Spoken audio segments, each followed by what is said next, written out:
for the 3rd District of the State of Texas, sitting in Austin, is now in session. I may be seated.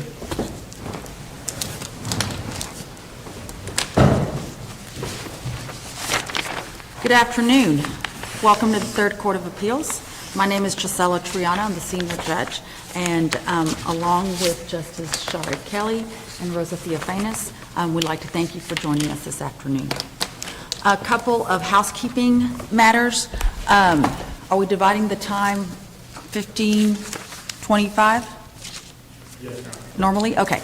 So we are currently being filmed and it's being shown on our YouTube channel. If you'd like to watch afterwards, it'll be there probably later on today. As to the time, we have these wonderful lights up here. If it's green, you're great to go. If it turns yellow, that means you've got 2 minutes left, and then it turns red, it means you're out of time. If you're mid-sentence or mid-thought, please feel free to finish your thought, but wrap it up pretty quickly after that. I'm thinking that's going to be it. At this time, I am going to call cause number 325240 CV, William Koryoth, WTK Development LLC, Kona Coast LLC, Guadalupe 306 GP LLC, Kona Coast Adventure Ltd, Oxbow Land Partners LLC, Hideout on the Horseshoe LLC, and Whitewater Sports LLC versus Whitewater Investment Partners LLC for itself and derivatively on behalf of Oxbow Land Partners LLC, Hideout on the Horseshoe LLC, Whitewater Sports LLC, and Kona Coast Venture Ltd, Andrew J. Priest and Priest Equities LLC. If I can please have both sides make your announcement and let me know who you're representing. Good afternoon, Your Honors. Matthew Baumgartner on behalf of appellants. We joined at the council table by my partner, Guillermo Alarcon. Welcome. Thank you, Your Honor. Non-violent team. I'm on behalf of the appellants. Okay, thank you. Okay, Mr. Baumgartner, if you'd like to proceed.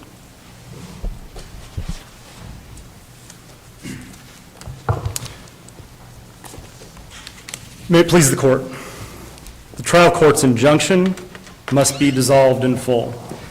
Appellants present several grounds for reversal, including the injunction's failure on its face to meet Rule 683's mandatory requirements, the failure to meet the heightened standards for anti-suit injunctions, which should be reserved for only very special circumstances, and the required elements of a temporary injunction.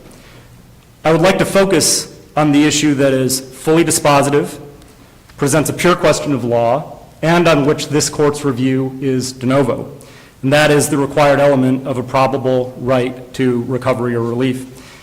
The issues there are neither novel, nor controversial, nor difficult. To meet its burden for a temporary injunction, the plaintiff below, I'll call WHIP, was required to show a probable right to recovery on the merits of at least one of its pleaded causes of action. That's always been part of the requirements for a temporary injunction.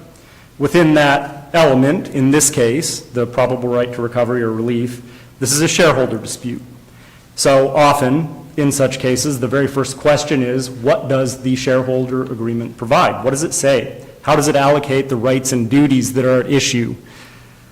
For many decades, Texas courts have been required to enforce the terms of partnership agreements that the parties, through their counsel, negotiate with each other. That then kind of becomes the binding set of rules that they operate under.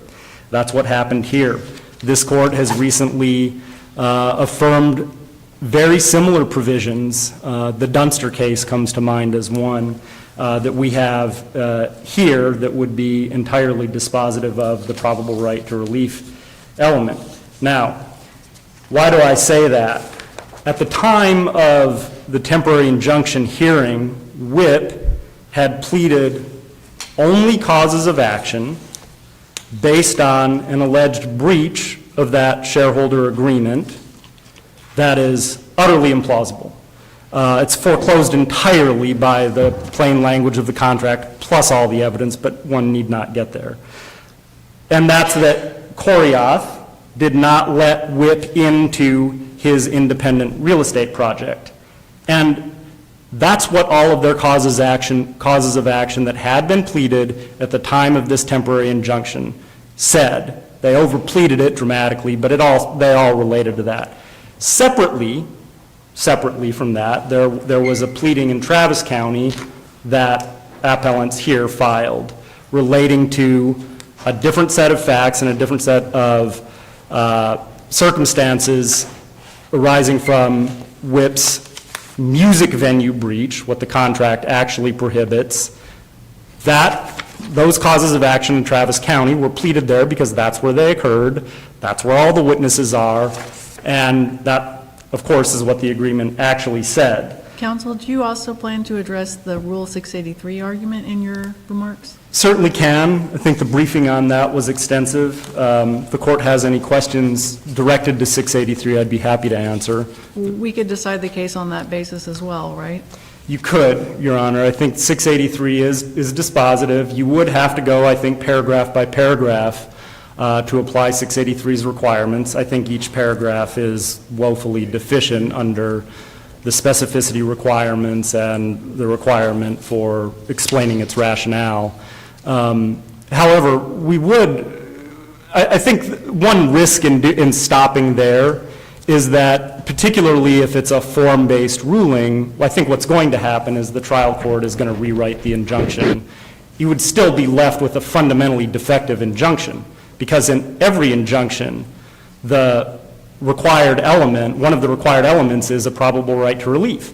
And if that fails, the whole injunction fails. That's settled law. And if that element presents a question of law, then that is the easiest, clearest basis for reversal. Courts interpret contracts every day. That's job number one for the court. It should have been the starting point for the trial court here, but for a long time now, the trial court has sort of set the agreement's plain terms aside, and really as a result, the case has just become completely unmoored from any guiding principles, really. But then we've got a different burden in looking at that, right? I mean, if they can point to some evidence in the record, haven't they met their burden for us affirming the TI versus the 683 argument, which is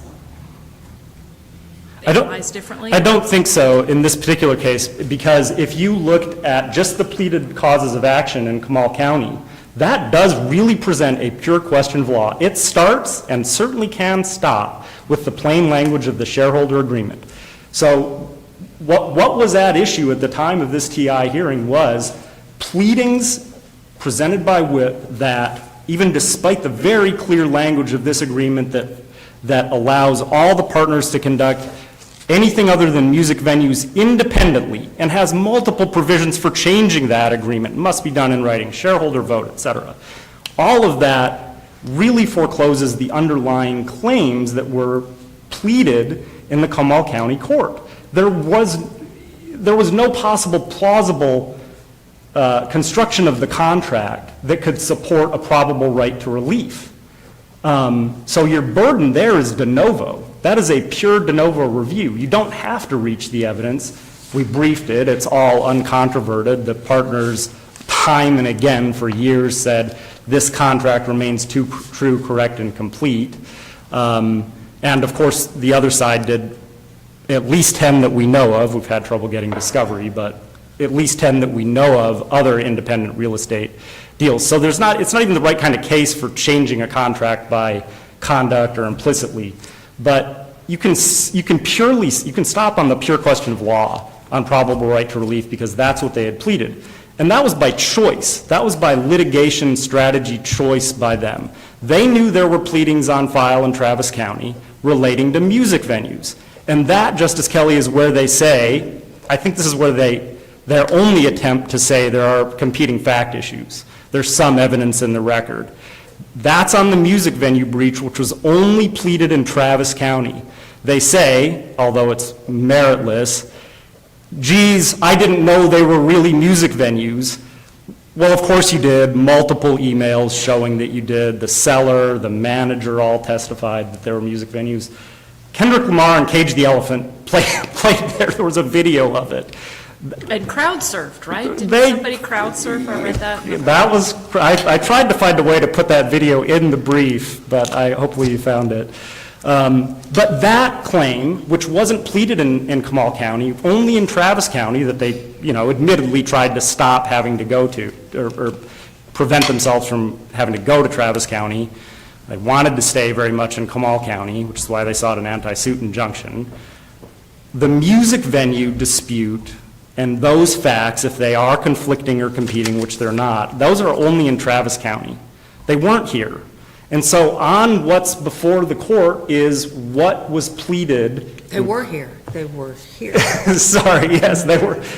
Thank you. They were here in Austin. They weren't here in this case in Comal County. Thank you. And so that's the fundamental problem, is that you have to look at what the pleaded causes of action are at the time of the injunction and whether there is any probable right to relief there. And, it's been true for ages that in shareholder disputes, you start that analysis by looking at the shareholder agreement. Now, there was some argument in the brief by WIP that you really can't do that. They're trying to get an advanced ruling on the merits. That's not so. The Supreme Court has dispelled a line of kind of wayward cases that said, that would be an advisory opinion if you reached the merits. We're not asking the court to reach the merits. What we're asking the court to do is address the probable right to relief and rule that it's determined by the unambiguous language of a very clear contract that leaves no room for its claims that it pleaded below. Bianati said that in 2024. Abbott versus ADL actually reached the probable right to relief element based on a pure question of law, even before reaching a standing question, because it was the easier question. Abbott versus Harris County did the same thing. In Ray State, even WIP's cases do that. Sonwalker is one where this element turned on the court's de novo review of the contract. East Texas Kidney Associates was a recent case from 2024, and Tyler. Kazar Motors was one we cite in the brief, same thing, that reversed a temporary injunction on this element because it was fully dispositive and determined by a question of law that was de novo review. So I actually think it's easier to do the de novo review on that element, probable right to relief, based on the plain reading of the contract or the partnership agreement. You really don't have to reach anything else beyond that because it's fully dispositive. Schwamgarner, do you, the case in Comal County was filed prior to the case in Travis County, correct? That's true. Could the case or the issues in the case in Travis County be litigated in Comal County? I think they could. I think there were permissive counterclaims. Okay. But I think the distinction for anti-suit injunction purposes is they weren't compulsory because they obviously arose out of different sets of facts and different time and different witnesses and everything. And on that. Are there any issues, I guess the concern for the judiciary, of course, is that you have two different cases in two different counties at the same time that might end up in conflicting rulings. Yes. So is that a possibility? It could theoretically be a possibility that there's, say, for example, a removal, a favorable judgment to Korioth on Priest's breach from the music venue activity in the Austin Court of Appeals, but I don't think there would be necessarily a conflicting judgment, but a jury could find, I don't think it would be supported by any evidence, but the jury, in theory, just speaking theoretically, hypothetically, could say there was no, if we asserted those facts in Kamal County as a prior breach, that, negated any subsequent breach related to real estate. But here's why I don't think that's really. Well, but both suits are trying to get the opposing party out of the partnership, right? Yes, although the removal claims in Comal County are frankly just merit, And yeah. regardless of your thoughts on the merits. Yeah. Theoretically, you could have a court in Comal County that tells your client you're removed, and you could have a Travis County court telling his client he's removed. Is that correct?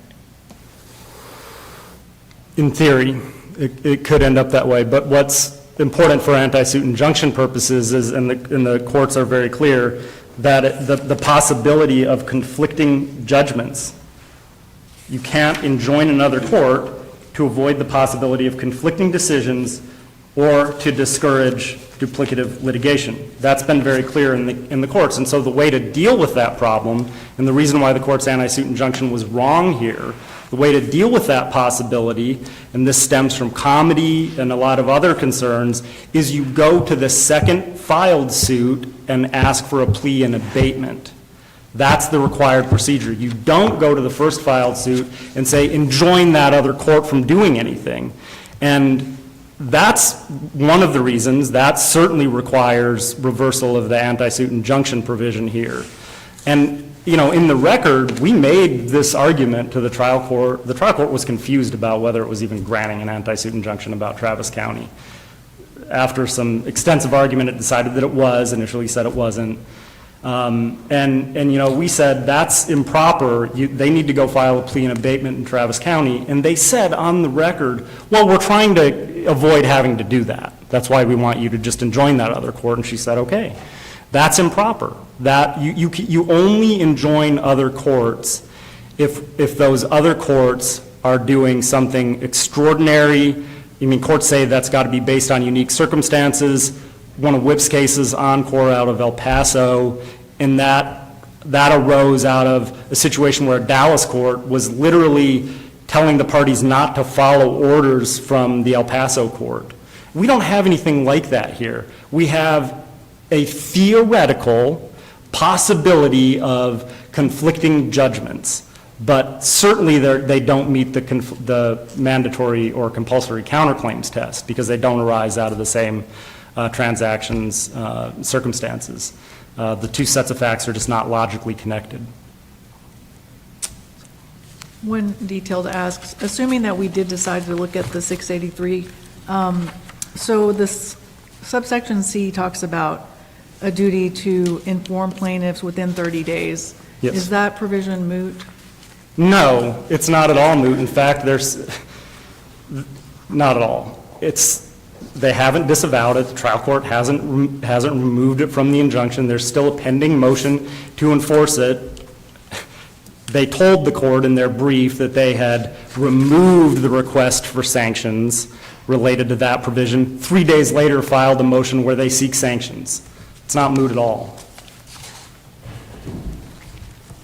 Anything else? Thank you very much. Mr. Keeling.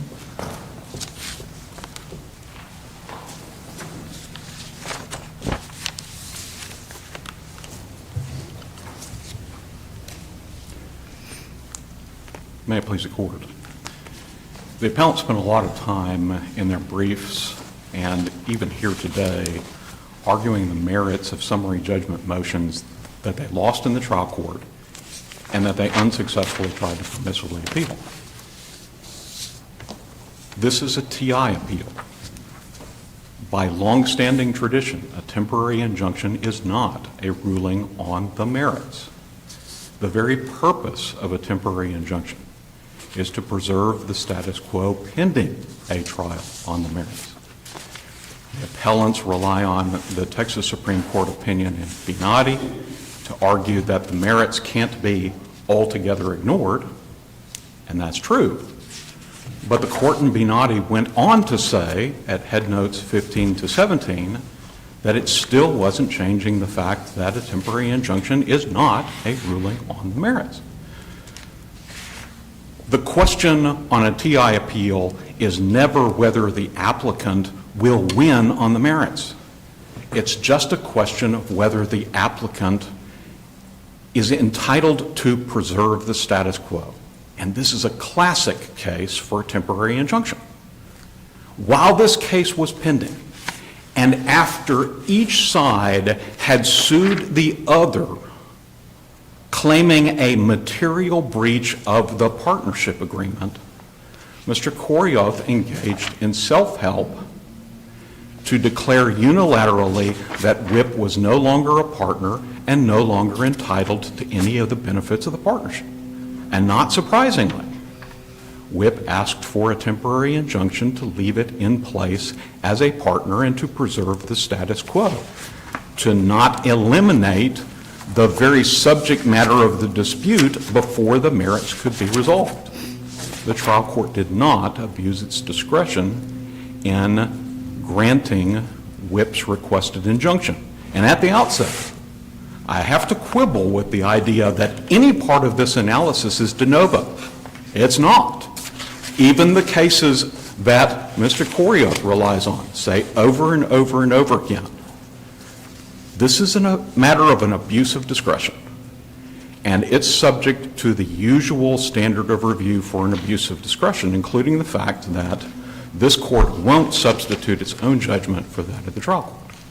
But So I'm going to go. let's talk about the part of the injunction that prevents a Travis County court from going forward with their own case.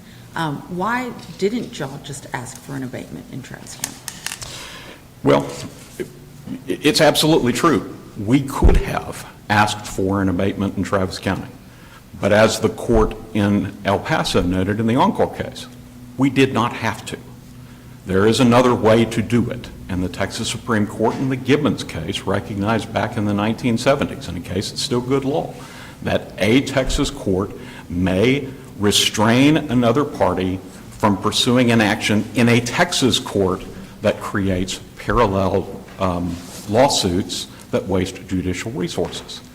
The real question for purposes of whether an anti-suit injunction is proper is this. Did the court that issued the injunction have dominant jurisdiction?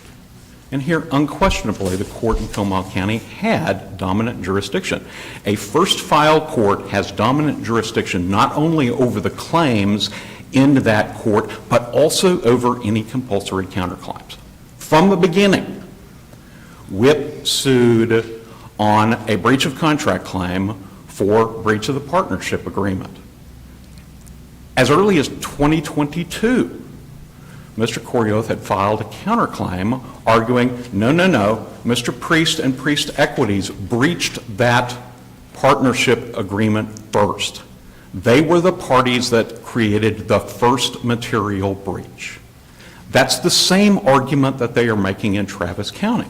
And in cases like Compass and in cases like Encore, courts have recognized that competing claims of first material breach properly belong in one court rather than two. So can I ask you a question? Did the trial court hold that the suit in Travis County cannot continue, but that there's a Hays County lawsuit that can continue? That's correct. The Hays County lawsuit, everyone acknowledges, has nothing to do with the Comal County lawsuit. The Hays lawsuit arises out of a redemption agreement that's not an issue in Comal So County. turning back then to the language of the injunction, where can we find that? How can we look at the injunction and see that, distinction?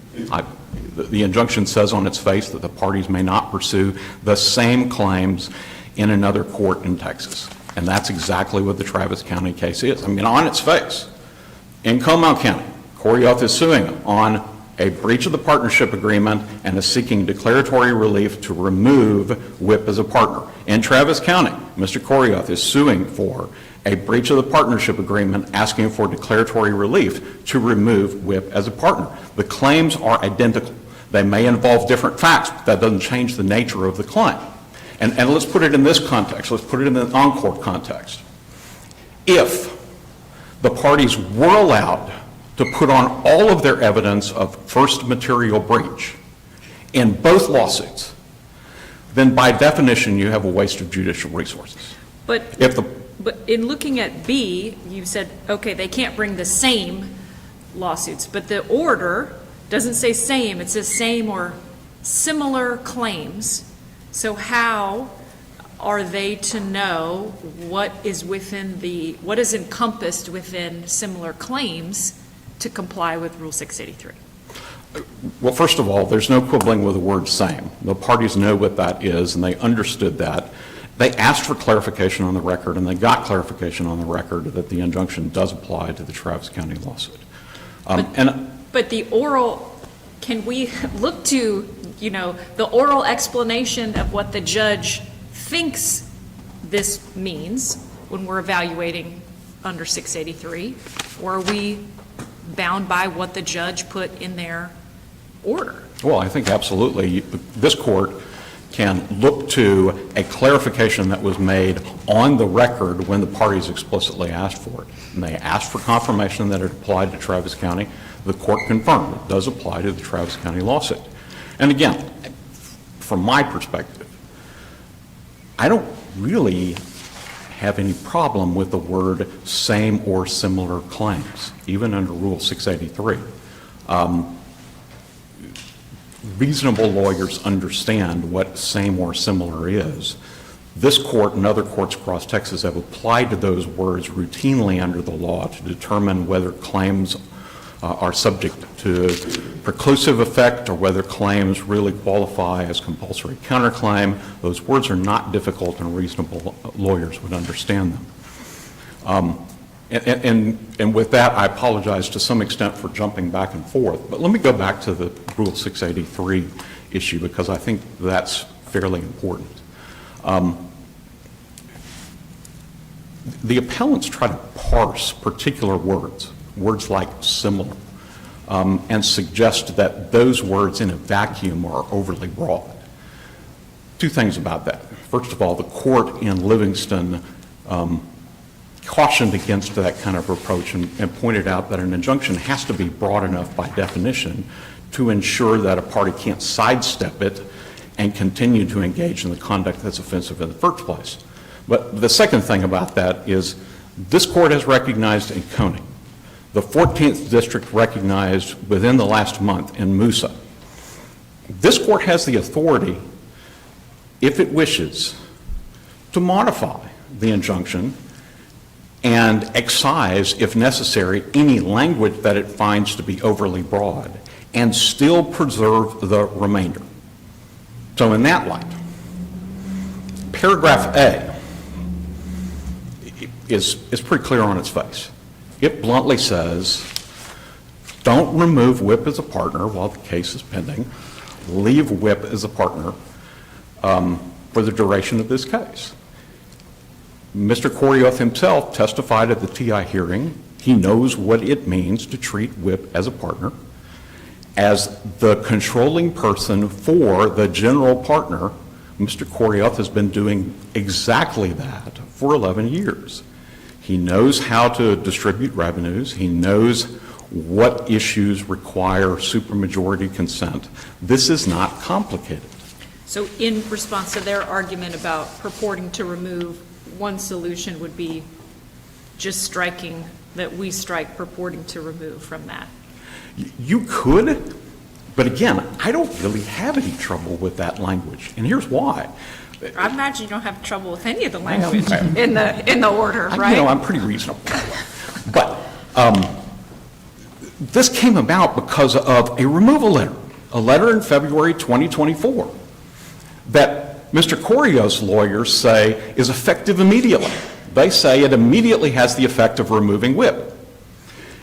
And our response to that is to say, well, wait a second, if you previously materially breached the contract, then you don't have the authority to remove us effective immediately. At best, you're just purporting to remove us. And that's what the language means. Everyone understands that. Don't say WIP is removed. Don't even pretend WIP is removed. Don't purport to remove WIP through further removal letters. That's all it means. And I think everyone really understood that. To come after the fact and try to broaden the depth of the word purporting is to make up arguments that really don't exist when everyone understands what it means not to remove WIP as a partner. And significantly, the appellants largely ignore this court's opinion in Universal Health. They rely on this court's opinion in Winstone, but in footnote 4 in Winston. Very well-reasoned opinion, you would agree. Oh, but also in footnote 4, the court reinforced the fact that universal health is still good law. We contrasted it to the case at hand, but we didn't overrule it. That is fair enough. And you're going to point out very quickly that I like universal health, and I do. The reason I like universal health is that this court recognized on the face of universal health, look, the trial court reasonably could conclude in that case that because the parties had been running a hospital for 3 years, the trial court didn't have to specify everything that needed to be done in running a hospital to preserve the status quo. Here, Right, but since then, we have cases like Luther from the Supreme Court that say in-person services at a hair salon is not specific enough for a TI. and under the facts of that case, that made sense. There were lots of individual items of evidence that made it clear that in that case, the parties really couldn't understand from that language what their duties and obligations are. This court has since confirmed, even after Winstone and Coney, that ultimately it comes down to a question of whether the party who's restrained can, from his own knowledge of the context, understand his duties and obligations. So in this case, the TI binds all defendants, and you've spoken about Corioth's knowledge of what it would mean to remove or purport to remove. Is his knowledge to be imputed to all defendants? Now, his knowledge is certainly imputed to the defendants who are subject to the injunction. He's the controlling party for WTK. He operates the general partner. Those really are the parties that are being restrained under the injunction. No one else really has any control over the removal of WIP, regardless. As to paragraph B, we've talked a little bit already about the words same or similar. I want to interject this comment as well. No Rule 683 objection was properly preserved with respect to paragraph B in the first instance.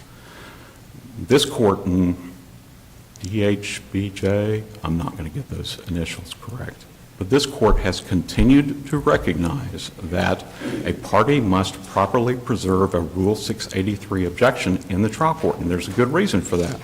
The trial court has to have a reasonable opportunity to be able to cure any Rule 683 objection. Each side points to the same argument in the record. It's at volume 8, pages 139 through 40. And you can see there that Mr. Corioth's counsel made 3 objections to the form of the injunction.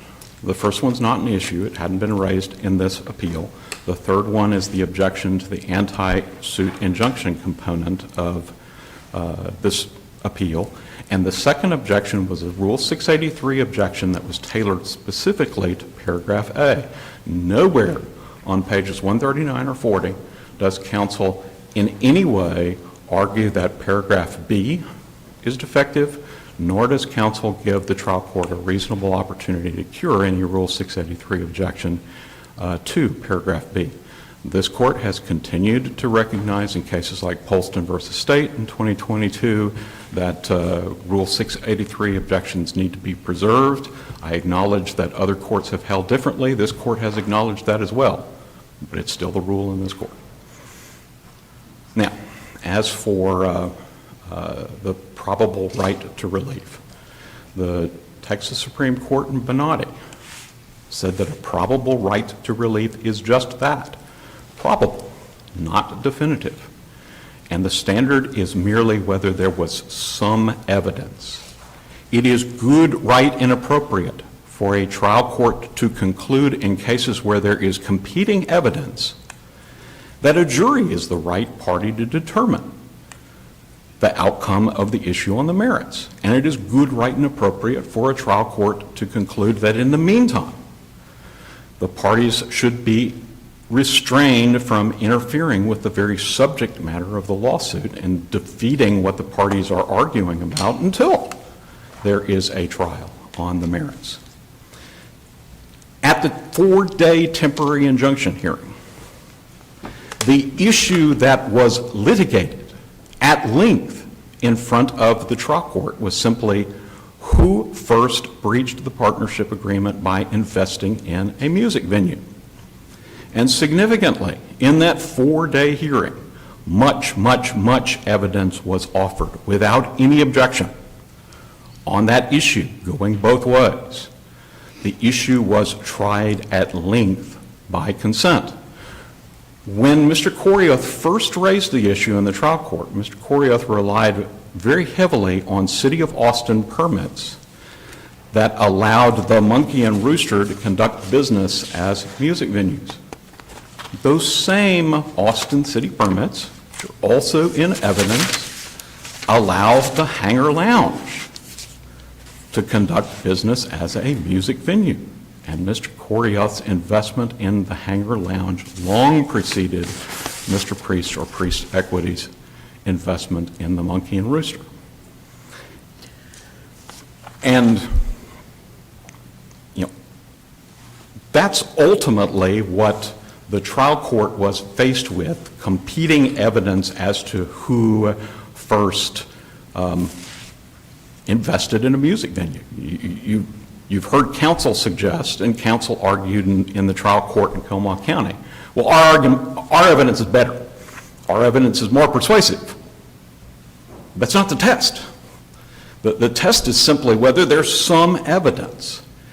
And what Whip's counsel offered to the Comal County Court was exactly the same type and quality of evidence that Mr. Korioth himself offered. Just as there's videos, social media accounts, and photographs of bands and DJs playing in the Rooster and the Monkey, there are social media accounts and photographs of bands and DJs playing at the Hangar Lounge. The trial court rightly said, look, there's evidence going both ways. I think this is a jury issue. The jury ought to decide it. And that's enough for a probable right to relief. Lastly, on the issue of irreparable harm, courts in cases like Sunwalker and Cheniere Energy have recognized that the loss of management rights under a corporate agreement or a partnership agreement is sufficient to establish irreparable injury or harm. That's the case here. The trial court expressly found in its injunction that Korioth's attempt to remove Whip as a partner potentially raised the threat that Whip would lose its supermajority rights, and that's sufficient for irreparable harm. Two last points responsive to opposing counsel's comments. Opposing counsel referenced this court's opinion in Dunster. Dunster's the case involving a specific contract that said there's no obligation on the parties at all not to compete. All parties may compete. That's not the case here. We have specific language in Section 13.18 that's at issue that says the parties can't compete in certain circumstances. That's the very subject of the lawsuit yet to be litigated. Opposing counsel also refers to Ketchar Motors out of Tyler. That's a case where the court denied injunctive relief and said, look, under the abuse of discretion, not de novo, standard of review, we've got to defer to the trial court's findings. And we defer to the trial court's findings that there was insufficient grounds to grant injunctive relief. Not the case here. Thank you. Whip respectfully asks that this court affirm the trial court's temporary injunction order. Mr. Baumgartner? The issue of the Hangar Lounge, all that conflicting evidence, that was not conflicting evidence that related to any cause of action that was pleaded in Comal County at the time of the injunction hearing. None whatsoever. If they had gotten a temporary injunction from a Travis County district court, maybe they have a credible argument. But you can't just go into court and say injunction without establishing a cause of action and probable right to relief. So all of that discussion is for a different kind of case that they don't have here. Second, it fails on its face. It's no evidence, even if you do reach the merits of this issue, which you shouldn't, because, again, that's for the Travis County Court. The hangar lounge, and this is an important clarification that their brief really misled the court on at page 73. They say that Koryoth admitted acquiring that investment in 2014, the same year as the contract, the partnership agreement. He didn't.